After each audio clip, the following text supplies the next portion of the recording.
আসসালামু আলাইকুম। আমরা প্রায়ই গণভোটের কথা শুনে থাকি। বাংলাদেশ প্রতিষ্ঠার পর এখন পর্যন্ত বাংলাদেশে 3বার গণভোট অনুষ্ঠিত হয়েছে। সেই সম্পর্কে আজকে জানবো।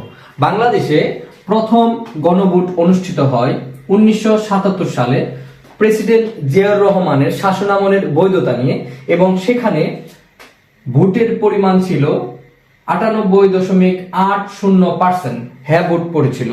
এবং দ্বিতীয় গণভোট হয়েছিল 1985 সালে, সেটা ছিল হুসেইন মোহাম্মদ এরশাদের সমর্থনের পক্ষে বিপক্ষ নিয়ে।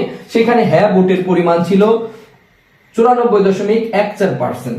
এবং তৃতীয় গণভোট হয়েছিল 1991 সালে, এবং সেটার বিষয়বস্তু ছিল সংবিধানের দ্বাদশ সংশোধনীর আইন প্রস্তাব।